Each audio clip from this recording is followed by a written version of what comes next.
जिंदगी भर तो हमें भेज के काले पानी, जिंदगी भर तो हमें भेज के काले पानी।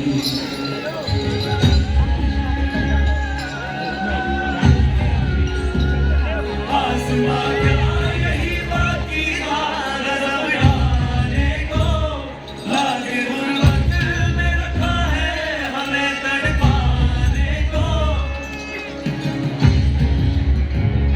आसमां का यही बाकी था गजब ढाने को, लागे गुर्बत में रखा है हमें तड़पाने को। आज जिस घर में हम तैयार थे मर जाने को, जीते जी हमसे छुड़ाया है काश आने को। जिंदगी भर तो हमें भेज के काले पानी, जिंदगी भर तो हमें भेज के काले पानी।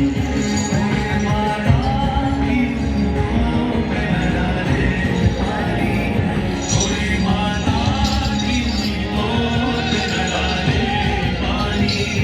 जिंदगी भर तो हमें भेज के काले पानी, जिंदगी भर तो हमें भेज के काले पानी, जिंदगी भर तो हमें भेज के काले पानी।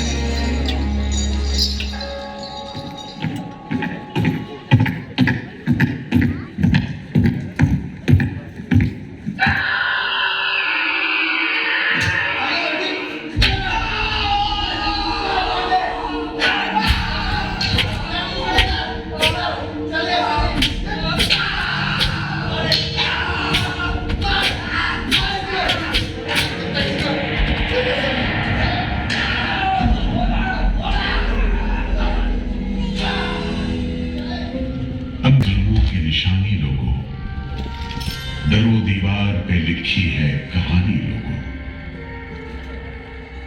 कहां से शुरू करूं ये कहानी? जुल्म सितम की ये दास्तां, आजादी के परवानों की वीरता और त्याग की गाथा।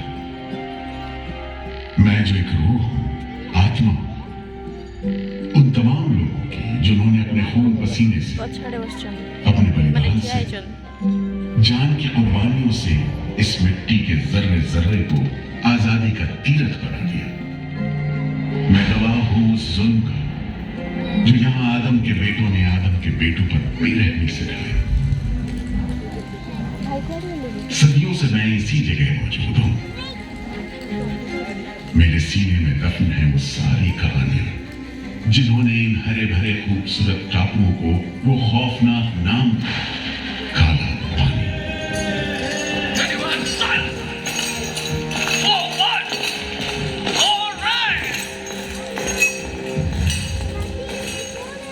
तो वहीं से शुरू करते हैं, उसी हरियाली से जो कैद करने वालों के जुल्म और कैदियों के खून पसीने से बेदाग थी।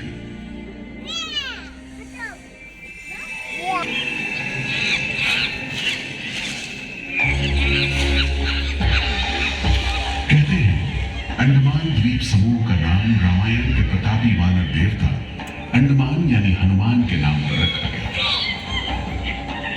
पुराने जमाने से यह कहानी चली आती है कि जब राम ने लंका पर चढ़ाई करने की योजना बनाई थी तो पहले इन्हीं टापुओं से धावा मारने की सोची थी, लेकिन बाद में इरादा बदलकर धनुष कोटि से हमला किया।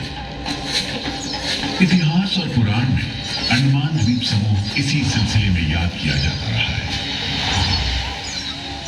उधर दूसरी शताब्दी के रोमन भूगोल शास्त्री टॉलमी ने इन टापुओं को दुनिया के पहले नक्शे में जगह दी और नाम रखा एक्डियम, एक ग्रीक गॉड एगेमेम्नॉन के नाम पर, जो भाग्य का प्रतीक है। इन टापुओं की तरफ लोगों का आना शुरू हुआ। धर्म प्रचारक, लुटेरे, बागी, मल्ला, किस्मत आजमाने को निकले जहाजी, हर तरह के लोग यहाँ आते रहे। 18वीं सदी के अंत में ईस्ट इंडिया कंपनी ने इन टापुओं पर एक बस्ती कायम करने की कोशिश की और यहाँ लेफ्टिनेंट आर्चिबाल्ड ब्लेयर को भेजा, मगर यह कोशिश नाकाम रही और अगले 60-70 बरस तक किसी ने इन टापुओं की सुध नहीं ली।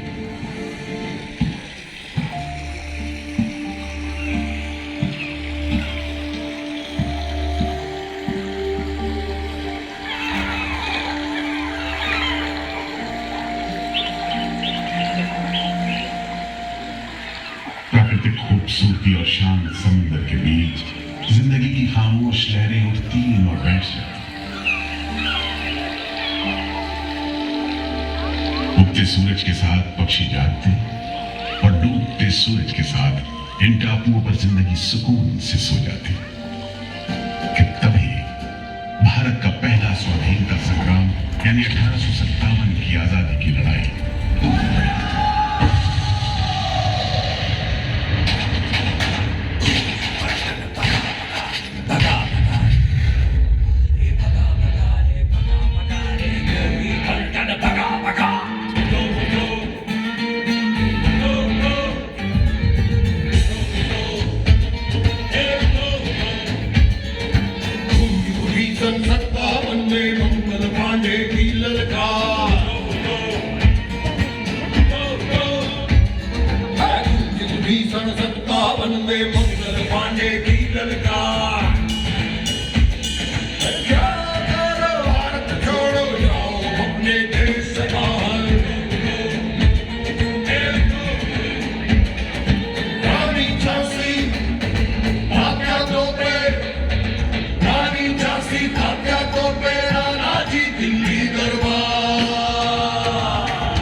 के मतवालों को सबक सिखाने के लिए फिरंगी सरकार ने 15 जनवरी 1858 को पूरे के पूरे अंडमान द्वीप समूह को एक कैद खाने में बदलने का फैसला किया। His Excellency Governor General ने काउंसिल में ये फैसला किया है कि अंडमान आइलैंड में कैदियों की एक बस्ती बनाई जाए। इसमें शुरू में ऐसे मुजरिम रखे जाएं जिन्हें बगावत और राजद्रोह और इससे ताल्लुक रखने वाले दूसरे अपराधियों के लिए कैद या देश निकाले की सजा दी गई हो। और इस तरह अंडमान द्वीप समूह की पुरानी खाड़ी का नाम लेफ्टिनेंट आर्चिबाल्ड ब्लेयर के नाम पर पोर्ट ब्लेयर रखकर मुजरिमों की बस्ती कायम की गई। अंडमान की धरती पर पैर रखे वहाबी आंदोलन के राजनीतिक बंदियों ने 1860 से 1872 के बीच बहुत से वहाबी आंदोलनकारी अंडमान भेजे गए। सरहदी सूबे का रहने वाला एक पठान शेर अली आफरीदी भी अंडमान में उस समय उम्र कैद की सजा काट रहा था, के लिए मौके की तलाश में था।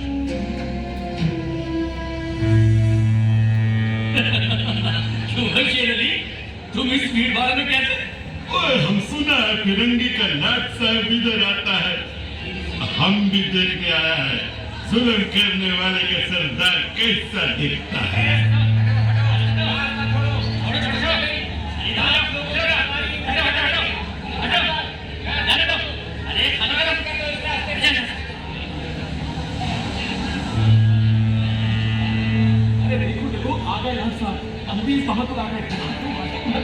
मिस्टर बर्ड, मैं सोचता हूँ कि इस खूबसूरती के बीच रहने के लिए प्रिजनर होना भी मैं एक्सेप्ट कर लेता। Yes, indeed. Just look how beautiful this place is. ये प्रिजनर लोग इस खूबसूरती को नहीं देते, वरना इस टापू को प्रिजन नहीं स्वर्ग समझते। यस सर, आप ठीक कहते हैं। इधर आइए प्लीज। हम तुमको खत्म करने का फिरंगी तालीम कैदियों के साथ जो हैवानी जुल्म हम बर्दाश्त नहीं करेगा।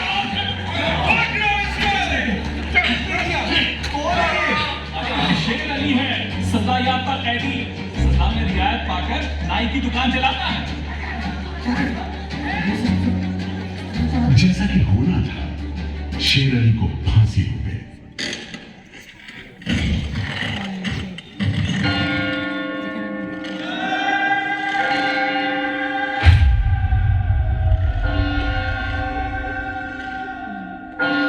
शायद इसी घटना का असर था कि ब्रिटिश सरकार ने कैदियों के साथ और भी कड़ाई बरतने के बारे में गंभीरता से सोचना शुरू किया। नतीजे के तौर पर सन 1896 में पोर्ट ब्लेयर की खौफनाक सेलुलर जेल का काम चीफ कमिश्नर केविन और इंजीनियर मैक्विन की निगरानी में शुरू हुआ। यूरेनस मैक्विन, आपकी जांच पूरी हो गई? यस सर, हमने पूरा टापू का मुआयना कर लिया है। तो आपके हिसाब से जेल कहाँ बनेगी? मेरा राय भी जेल इसी जगह बने तो अच्छा रहेगा सर। इस पहाड़ी पर? यस सर, हम इस पहाड़ी को ईस्ट का तरफ ऊपर से काट कर समुद्र से 60 फीट की ऊंचाई पर मैदान बना देगा। इससे दो फायदा होगा, जेल के लिए जगह निकलेगा और पहाड़ी काटने से जो मिट्टी निकलेगा उससे हम नीचे का दलदल को भरकर ऑफिसर्स के लिए टेनिस एंड क्रिकेट खेलने का मैदान, इवन जिमखाना क्लब भी बना सकता सर। तय हुआ कि 5 लाख रुपए की लागत से पोर्ट ब्लेयर की इस पहाड़ी पर जेल बनेगा। फॉरेन कारीगरों के अलावा 600 कैदियों को काम पर लगा दिया गया। इस जेल में एक वक्त में 700 कैदियों को बंद रखा जा सकता है। योजना के अनुसार जेल के बीचों बीच एक मीनार बनाई जानी थी, जिसकी 7 दिशाओं में 7 खंड किसी सितारे की भुजाओं की तरह निकले होंगे। हर खंड में 3 मंजिलें बनाई जानी थी और 7 खंड में कुल मिलाकर 698 कोठरियों का निर्माण होना था। ईंटों की ढुलाई के लिए ट्रेन की 5 मील लंबी पटरी बिछाई गई। इमारत बनाने के लिए ढेर सारे सामान बर्मा से मंगवाए गए। जेल को बनाने में कोई 3 करोड़ ईंटें इस्तेमाल की गई। इंसानी खून पसीने की तो कोई गिनती नहीं।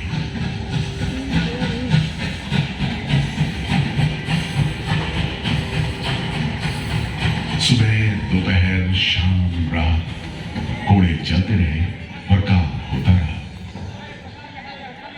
दीवार दीवारें उठनी शुरू हो गई।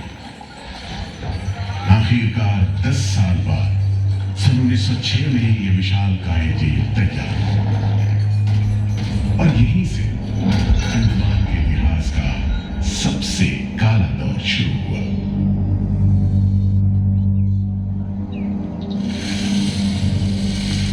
हाँ, सच कहते हो। आज भी उस दौर को याद करके झुरझुरी सी हो जाती है।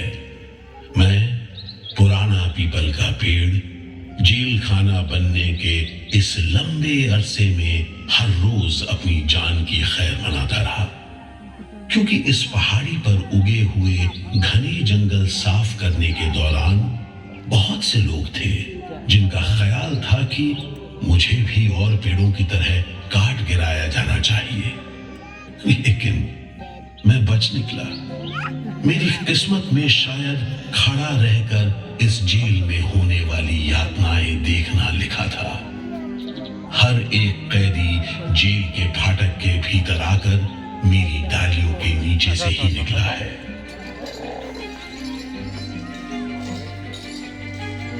जैसे जैसे अंग्रेजी शासन के खिलाफ आजादी की मांग तेज हुई, ब्रिटिश सरकार ने सेलुलर जेल के फाटक हर छोटी बड़ी बात के लिए खोलने शुरू कर दिए।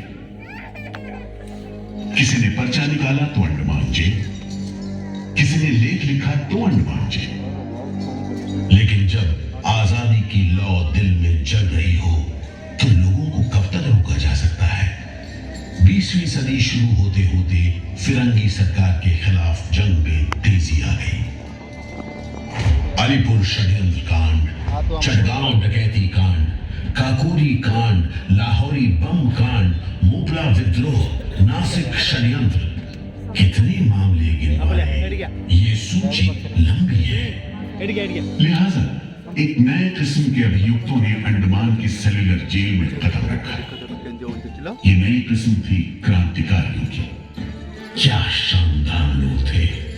मस्ती में झूमते, गीत गाते जेल में कदम रख रहे थे, मानो जेल नहीं मंदिर जा रहे हो। आजादी के ये परवाने देश के कोने कोने से आए थे। सरफरोशी की तमन्ना अब हमारे दिल में है, देखना है जोर कितना बाजुए का दिल में है। वक्त आने दे बता देंगे तुझे आसमां, हम अभी से क्या बताएं। हाजिर। मोतीलाल वर्मा, हाजिर। पंडित परमानंद शास्त्री, हाजिर है। बटुकेश्वर दत्त, हाजिर। सचिंद्र नाथ सान्याल, हाजिर। उल्लासकर दत्त, हाजिर। पृथ्वी सिंह आजाद, पृथ्वी सिंह आजाद, हाजिर। हर आदमी के दिल में स्वाधीनता की लौ जल रही थी। इस जोत को बुझाने का काम ब्रिटिश सरकार ने जिस अफसर को सौंपा वो था सेलुलर जेल का जेलर डेविड बेरी। जमादार। जी हुजूर। जी हुजूर। नया कैदी लोग आया? जी सरकार, सभी लाइन से खड़े हैं। ठीक है, सुनो, इनसे कह दो कि इस जगह पर हम शेर को पालतू बनाता है। तुम जेल का दीवार देखता है, जानता है इसको इतना नीचे क्यों बनाया? इधर से कोई भागने को नहीं सकता।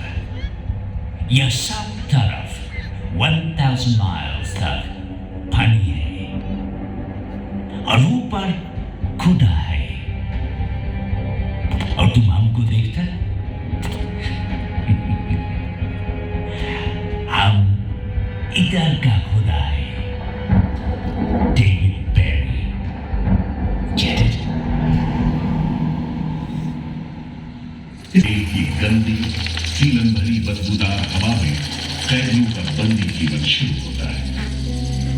बेड़ियों की आवाज, वार्डनों की गाली गलौज, और मार खाते कैदियों की चीख पुकार से गूंजते कोठरियों का दम घुट माहौल कड़े से कड़े इंसान को तोड़ने के लिए काफी था। लेकिन इन कोठरियों में ऐसे बंदी भी आए जिन्हें ये माहौल हताश करने की बजाय जुल्म का मुकाबला करने की प्रेरणा देगा। दामोदर सावरकर, ये नाम ऐसे ही बंदियों में बड़े सम्मान के साथ लिया जाता है।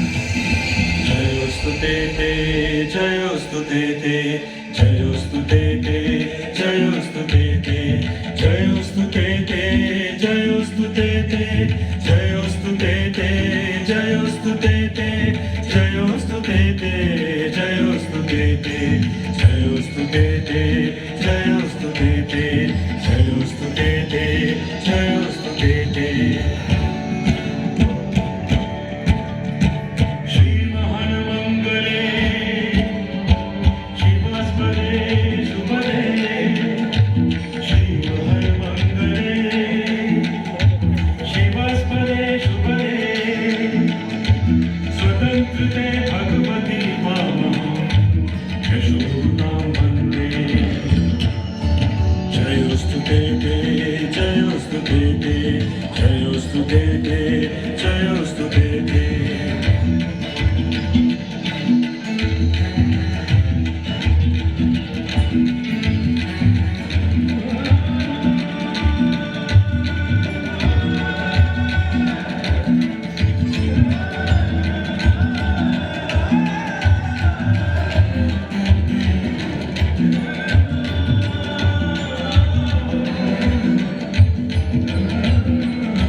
विल सावरकर, तुमको 2 बार का उम्र कैद का सजा मिला है।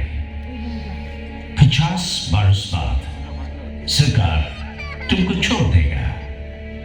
मिस्टर बेरी, तुम्हें विश्वास है कि तुम और तुम्हारी सरकार 50 बरस यहां रह पाएगी? सावरकर को इस बात में रत्ती भर भी शक नहीं था कि आजादी की जो लपटें हिंदुस्तानियों के मन में धड़क रही है उन्हें अंग्रेज अब बुझा नहीं सकेंगे और जल्द ही उन्हें जाना होगा। इसी प्रबल विश्वास के बल पर सावरकर 10 बरस लंबा अरसा सेलुलर जेल की एक ही कोठरी में रह सके। उन्हें बहुत ही खतरनाक कैदी करार देते हुए इतने कड़े पहरे में रखा गया था कि उनके भाई गणेश को 2 बरस तक पता भी नहीं चला कि वीर सावरकर उनके ही नक्श कदम पर चलते हुए सेल्यूलर जेल आ पहुंचे, जहां बरसों की तकलीफ है, जेलर के जुल्म है, कड़ी मेहनत और नितांत अकेलापन है, जहां जिंदगी 13 फुट लंबी और 7 फुट चौड़ी कोठरी में सिमट कर रह करती है।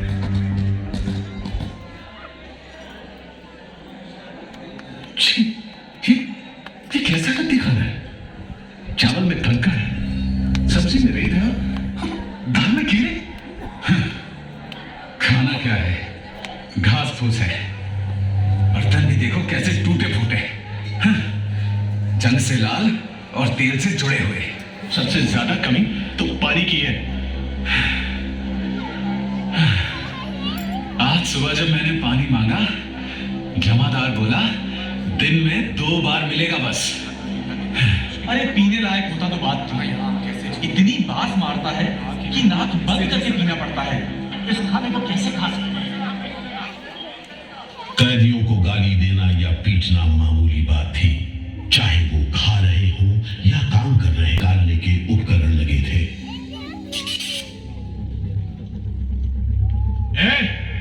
इंदुभूषण, सुधीर, हेमचंद, तुम लोग इधर चलो, नारियल के बोरे उठाओ। हर बोरे में है 25 सेर नारियल।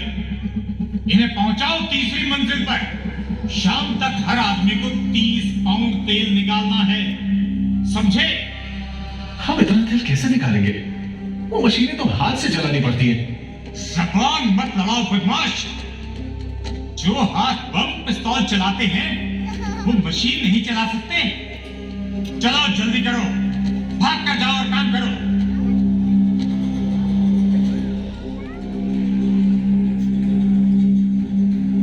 मेरा बात ध्यान से सुनो। जी हुजूर। जो आदमी काम नहीं करे उसको बेट लगा। जी हुजूर। समझा? जी। सजा दो, कोई छूट नहीं दो। जी। कोटा पूरा कराओ। जी।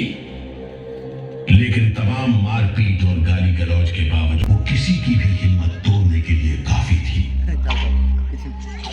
जमादार जी, इसको 2 दिन तक टाट का वर्दी बना, कल से इसका गाना बंद। जी। सिर्फ 2 कप खंजी दो। जी। ये पहला बार काम नहीं पूरा किया। जी। इस वास्ते इसको 1 हफ्ता हथकड़ी में रखो। जी हुजूर। ये बागी का बच्चा है, इसको बेड़ी डालो, इसको भी बेड़ी डालो 6 महीने तक। जी हुजूर। तुम अब तक 5 बार काम का कोटा पूरा नहीं किया, हम तुमको इस बदमाशी का मजा चखाएगा। जमादार जी हुजूर। इसको तन्हाई में रखो। जी। Solitary confinement. जी। कोठरी में काम दो। जी। और इसको पेट लगा। और मारो, और मारो। नारे बोलेगा। बोल नारे, बोल, बोल नारे, बोल, बोल नारे, जितनी ताकत है बोल नारे।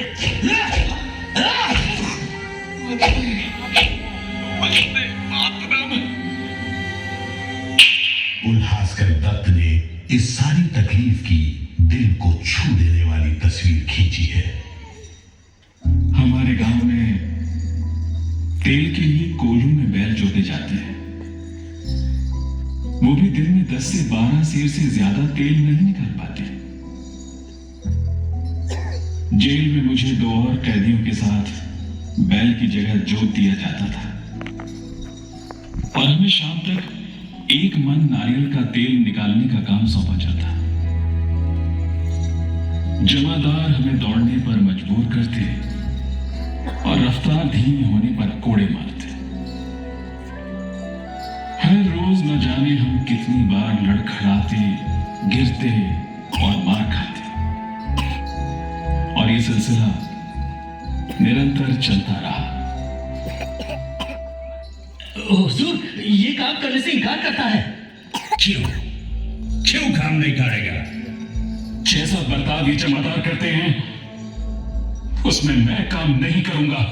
मारपीट और सजा का नतीजा ये हुआ कि उल्हासकर ने 7 दिन के बाद खाना पीना और बात करना भी बंद कर दिया। वार्डनों का ख्याल था कि उल्हासकर पागल होते जा रहे हैं, लेकिन जेलर बेरी ने इसे नाटक बताते हुए उल्हासकर को बिजली के झटके लगाने का हुक्म दिया, जिसके बाद उल्हासकर 3 दिन और 3 रात बेहोश रहे। उसके बाद कहीं जाकर डॉक्टर को बुलाया गया। सुनो मिस्टर उल्हासकर, हम जानते हैं तुम अपने मुल्क का आजादी के वास्ते ये करता।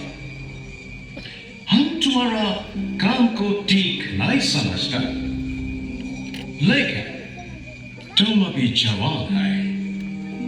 एक दिन अपना सजा पूरा करके वापस अपना मुल्क जाएगा, तब अपना हाथ से जान क्यों लेता? क्या तुम डरपोक है?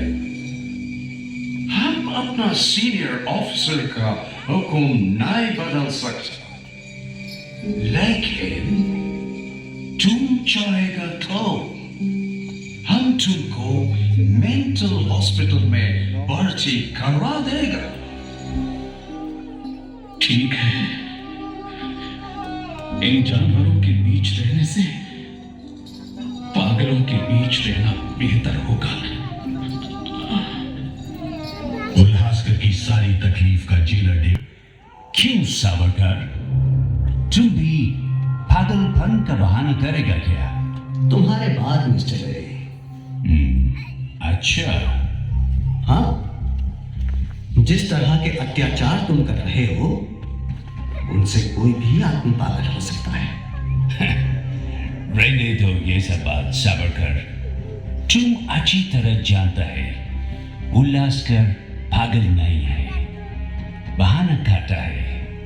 मिस्टर बेरी, अगर तुम सोचते हो कि उल्लास बहाना कर रहा था, तब तुम पहले ही पागल हो चुके हो। ये सब अत्याचार बंद करो, वरना हमारे पास स्ट्राइक के अलावा कोई रास्ता नहीं बचेगा। छूट नहीं, रियायत नहीं।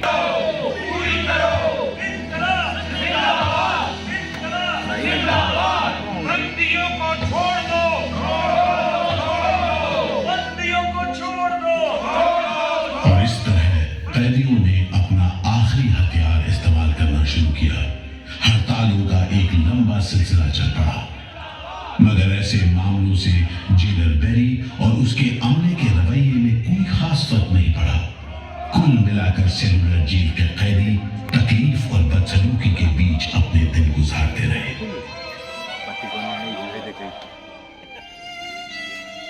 मगर एक सुख का स्मरण ना करना नाइंसाफी होगी। वो सुख था बुलबुलों की चहक, उनका मधुर स्वर, उनके झुंड कल कल करते नारियल के टुकड़ों पर टूट पड़ते।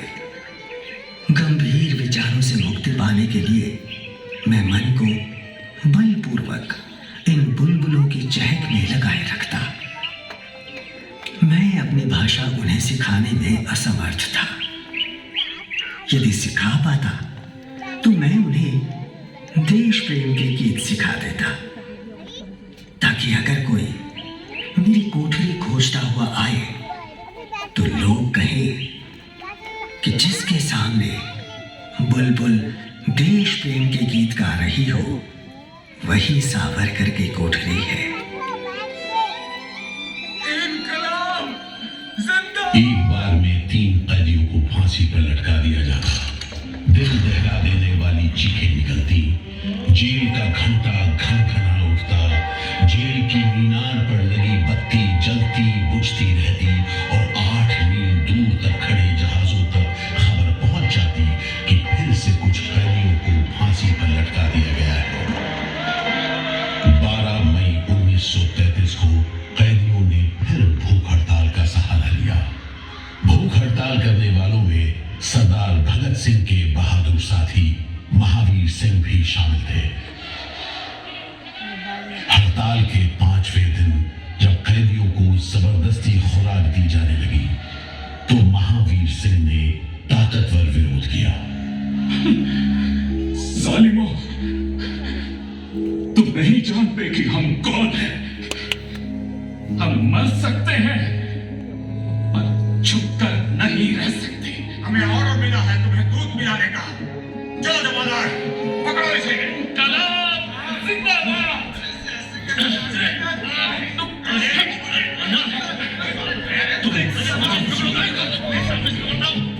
हम जबरदस्ती कौन करेगा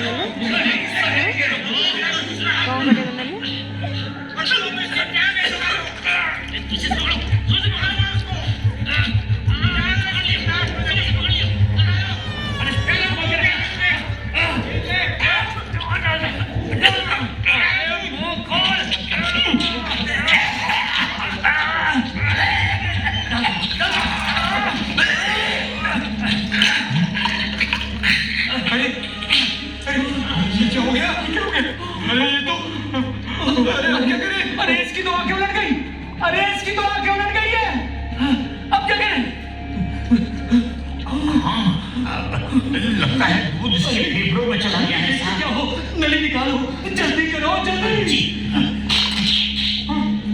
इसकी तो सांस बंद हो गई, अब क्या होगा? होगा क्या? लाश को गुपचुप ठिकाना लगा दो, किसी को कान कान खबर ना हो। मैं तो कहता हूँ साहब, इसकी लाश को बोरे में डालकर पत्थर से बांधकर समंदर में बहा दीजिए। कैसा? ऐसा ही करो, झटपट ले जाओ उसे, झटपट ले जाओ। लेकिन ये खबर छिपी नहीं रह सकी। जब लोगों को पता चला तो देश भर में विरोध की भीषण लहर फैल गई।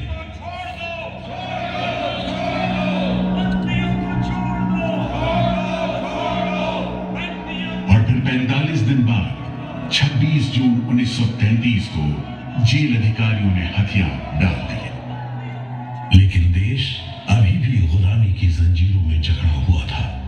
इन्हीं हालात में सन 1937 के संवैधानिक सुधार लागू किए गए और कांग्रेस ने अनेक प्रांतों में मंत्रिमंडल कायम किए। स्वाधीनता की तरफ बढ़ते कदमों में तेजी लाने के लिए अंडमान के सेलुलर जेल के बंदियों ने भी आवाज बुलंद की। बंदियों की रिहाई, स्वदेश वापसी और राजनीतिक बंदियों के लिए बेहतर सुविधाएं हासिल करने की मांग को लेकर 24 जुलाई 1937 को सेलुलर जेल के कैदियों ने सामूहिक अनशन शुरू किया।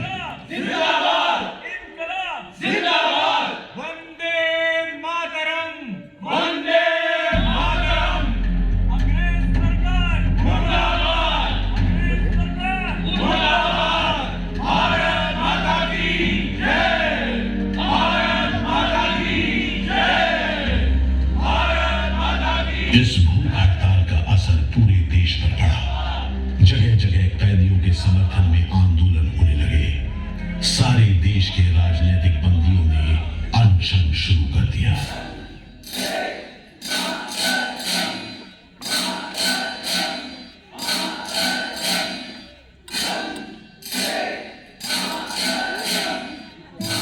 गुरुदेव रविंद्रनाथ ठाकुर और कांग्रेस की कार्यकारिणी की तरफ से जवाहरलाल नेहरू ने कैदियों से भूख हड़ताल समाप्त करने की अपील की और 28 अगस्त 1937 को गांधी जी ने सेलुलर जेल के बंदियों को तार से संदेश भेजा।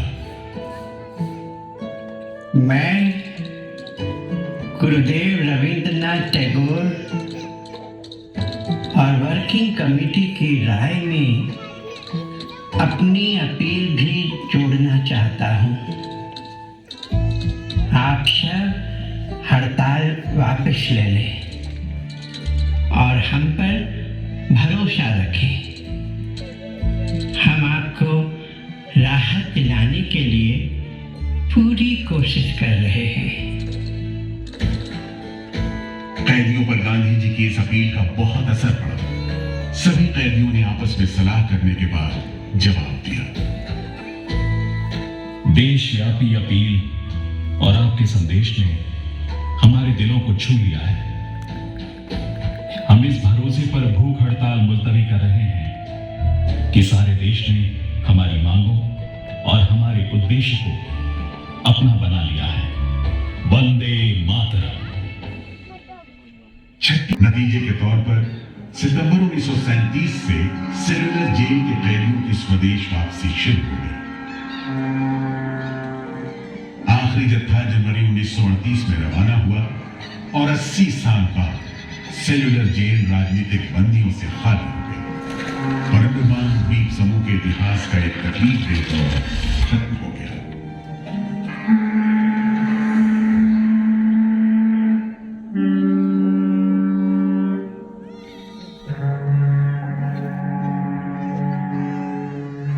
एक और जालिम दौर शुरू होने वाला था। 1939 में दूसरा विश्व युद्ध शुरू हुआ और 1942 में जापानियों ने अंडमान पर कब्जा कर लिया।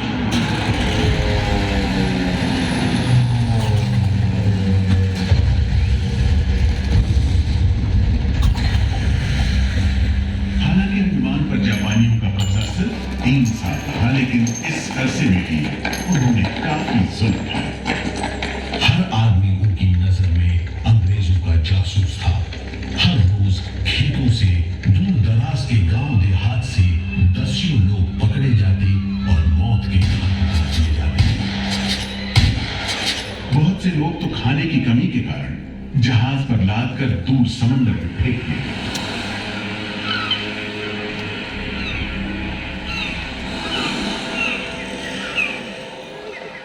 इसी दौरान नेताजी सुभाष चंद्र बोस अंडमान आए और जेल का मुआयना भी किया, मगर जापानी उन्हें जेल के उन हिस्सों में नहीं ले गए जहां वो सैकड़ों कैदियों को जासूस करार देकर तकलीफें पहुंचाते थे।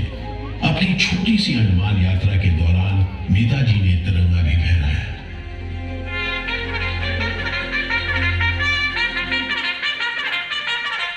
अगस्त 1945 में दूसरा महायुद्ध समाप्त हुआ और 3 साल 6 महीने 15 दिन के कब्जे के बाद अक्टूबर 1945 में अंडमान की जापानी छावनी में अंग्रेजों के आगे हथियार डाल दिए।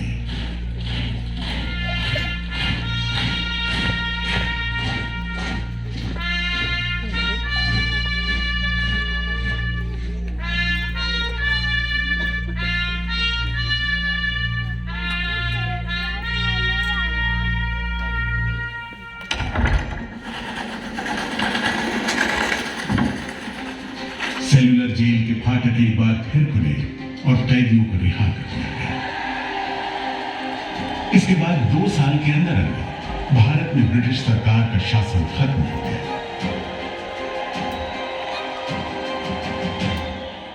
अंडमान द्वीप समूह अब काला पानी के खौफनाक नाम से नहीं जाना जाता, लेकिन ये सारी तकलीफें जो आजादी के प्रेमियों ने यहां झेली, वो सारी कुर्बानियां जो देशभक्त वीरों ने यहां दी, आज भी देशवासियों के दिलो दिमाग पर छपी हुई है। इसीलिए अंडमान के भूतपूर्व राजनीतिक बंदियों के भातृत्व मंडल की इच्छा को स्वीकार करते हुए भारत सरकार ने 30 अप्रैल 1969 को घोषणा की कि सेलुलर जेल को राष्ट्रीय स्मारक के रूप में सुरक्षित रखा जाएगा। भारत की आजादी के दीवानों ने जो अमानवीय यातनाएं इस कारागार में सही, ताकि भारतवर्ष आजादी की उन्मुक्त हवाओं में सांस ले सके, उन बलिदानों को आने वाली पीढ़ियां भूल नहीं पाएंगी।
Thank you.